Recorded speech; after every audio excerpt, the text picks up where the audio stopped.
What is going on, everybody? Today let's talk about the debt ceiling of the US and how we are spending money like crazy. We don't want to stop spending, we just want to keep raising the debt ceiling, right? So let's see in brief terms. If you guys don't have too much time, let me break it down for you. Only Congress can update it, first of all, right? So Congress says, in order for the government to function and pay back all the treasury bills and every other obligation they have, they can keep printing money. Well, first of all, let's start by this. They spend more money than they have. They spend more money than they print. They run the whole government in the red. And this is a little bit intentional, but this is how the US operates, right? They spend more money than they have. Now, how do they make this money back? Is this way. Focus here. They create this thing that they call them bonds, right? And then they are the US Treasury bonds, and then they are selling them to three different kind of people. They sell them to people, right? To investors, and then they sell them to countries and governments, right? And then I'm gonna put here a house, like a government, okay? This is how they make this, and it's an IOU. They say, give us $10,000 today, and then in 4 months, depending on what treasury bill, what kind of bond you're gonna buy, in 4, 5, 6 months, we're gonna pay you back your principal plus some extra money. Now, this is how they operate. They're able to run this as a deficit, and then money keeps coming in. Why money keeps coming in, although, we're not managing our money very good, is because the dollar is the reserve currency of the world, right? What this means is that other countries are willing to come here and say, hey guys, there you go. You guys can give us dollars and take our currency, right? They are willing to come and play with us because we are the reserve currency of the world. This whole system works, and the US can get away with it so far because everybody trusts the dollar, the strength of the dollar. The US government, every few years we reach that limit that we have to, print more money. So this is a natural occurring phenomenon. This happens. We have to raise the debt ceiling every once in a while. Now, here is what the problem is. The problem is that politics come into play very, very frequently. And then when politics come into play, issues start getting created. What is the issues here is that only the Congress is able to decide to raise the ceiling, right? So if the Congress disagrees, of course, or wants some measures to be taken, of course, now the White House is going to have an issue, the House of Representatives is going to have an issue. So here is where the problem is. The problem is that they use this as leverage, as political leverage to get their way in other ways. So this is why this has become such a big deal, because although raising the debt ceiling is kicking the can down the road, which everybody does, this is how this country is functioning. There is not enough money coming in, and they're spending more money going out to all these promises they made about Medicare, about pensions, about all the social security obligations we have. This is natural, right? This is how the country functions, and we have to keep raising that debt ceiling. Is this right or wrong? I mean, there is no clear answer to this, because if we don't focus on our spending and then we spend so much money as a government, there is no way we can control this and then keep raising the debt ceiling. If you see this notification I got, I'm gonna read this out from my phone because it was a very fun one. It says, right, US Senate Majority Leader Chuck Schumer, right, gives no timetable for possible Senate vote on debt limit bill with no spending cut attached, right? So they want to keep raising the limit, the debt ceiling, in other words, right? And another way to think about the debt ceiling is like a credit card. They want to keep raising that, but they don't want to cut spending. The way to think about the debt ceiling one last time is like a credit card, which, instead of us stop spending, the US government keeps swiping, and then when we're about to reach the limit, they're like, okay, calling the bank and say, hey, increase my credit limit, and then keep swiping and swiping because you are a credit-worthy borrower. But there comes a time that things catch up to you. Now, of course, this only keeps working if other countries are willing to trade their currencies with yours, if other people are taking you seriously, that you're gonna make back your promises. So that's the idea. Now, the US government is a very safe investment because it's always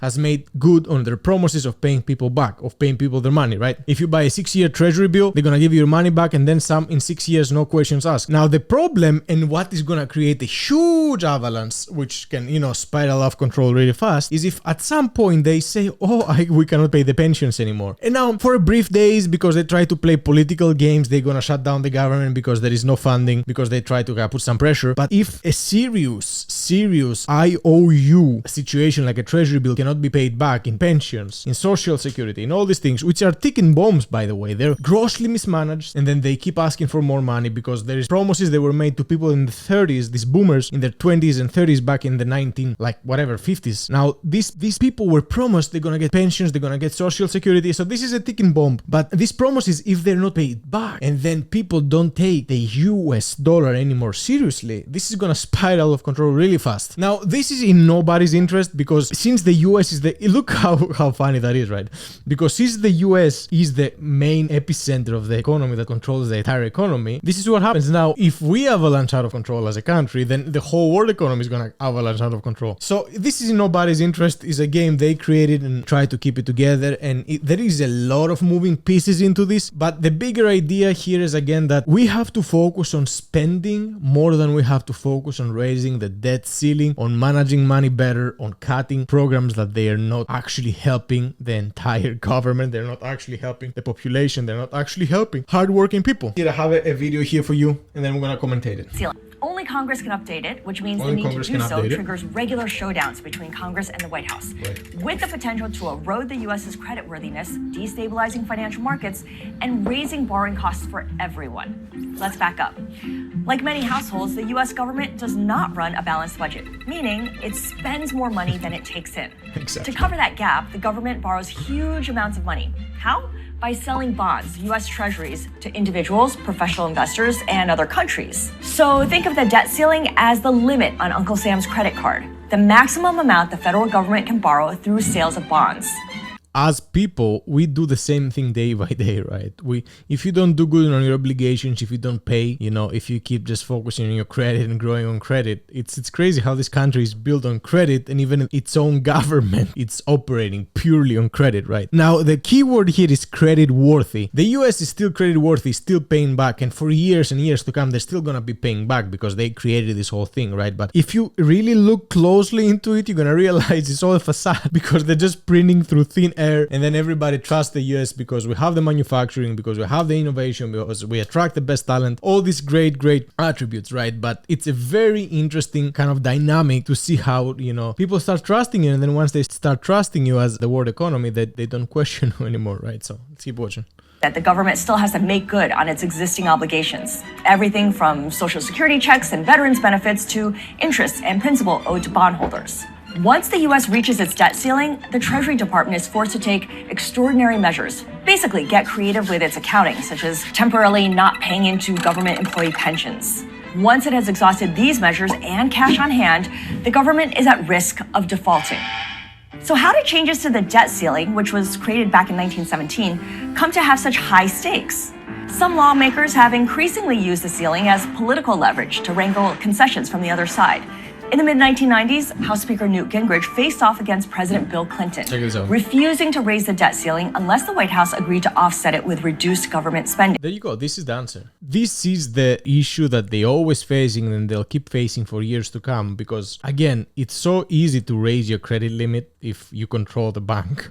And it's so hard to start saying, the pensions are not going to get paid, or Social Security is not going to be provided for. It's, again, so funny how they just don't want to piss anybody off. So they collect the votes and then they just keep pushing down the line, and nobody really knows. This is how the economy works. It's structured this way. So I don't want to come out and say this is a ticking bomb 100%, but I know for a fact that the mismanagement is going to lead into a ticking bomb at some point, which is not necessarily going to be, the end of the US, but it's going to be a severe crisis at some point. And I'm the biggest bull. That's why I have the bull here. I'm the biggest believer in the US economy. I love the US economy. I love the US stock market. But again, things like this, they make you think, okay, maybe in my lifetime this won't happen, maybe in 2 lifetimes this won't happen, maybe 3 lifetimes this won't happen. But at some point it is possible, and hear me out, it is possible at some point that the US, it might not be the world's economy anymore. That's how empires fall. That's how, and this is a whole new idea as well, right? Because back in the day, empires used to be about strength, army, which still is nowadays, but now it's about monetary policy, and this can definitely kill you if monetary policy and balance sheets and profit and losses and companies and output,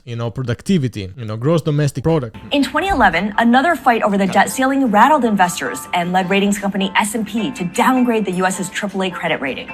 It's as if Equifax lowered your credit score because Yeah, so the triple rating at S&P got degraded back then, not because necessarily we weren't paying back our promises, which, like I said, that's the measure. We were paying everybody back, like the US was paying everybody back. The problem was that they are fighting so much about the debt ceiling that you make other investors uncertain if we can actually pay. It's all about the perception. So when they start fighting with each other about the debt ceiling, it's like, holy moly, why they're fighting so hard? Maybe they cannot pay back. So this got them downgraded. Of course, now they're back upgraded, but because you and your partner didn't pay the Amex bill because you were arguing in public public over your spending habits. Exactly. In 2013, the debt ceiling was used as a threat of economic disaster to achieve a political outcome. House Republicans wanted to starve Obamacare of funds. All of this matters to global financial markets because even the suggestion of Congress refusing to pay bondholders makes the U.S. government a less reliable borrower, one that may not resolve its IOUs. That could prompt investors in other countries to dump U.S. assets, including the dollar, jeopardizing its standing as the world's reserve currency and triggering a global financial crisis. Okay, so this is where we are now. Again, we find ourselves in another situation like the past, forced to make a decision about the debt ceiling. Now the Congress has to pass this. We have all these people, including the White House, pushing to pass this. Nobody's willing to cut the spending. Everybody wants to raise that debt ceiling. Of course, they're going to raise it because nobody wants anybody to go bankrupt. And of course, in a few years, we're going to have the same discussion. It's all about, kicking the can down the road. The US is gonna make good on their promises and they're gonna pay all their IOUs like they always have. And then the last thing, Biden is gonna host a May 9th meeting and, they're gonna start talking about it. They have about a month worth of reserves to still kind of keep the government running. So let's see what's gonna happen, but don't hold your breath. It's just another one of those US economy fun days. I love you all. Catch you guys soon and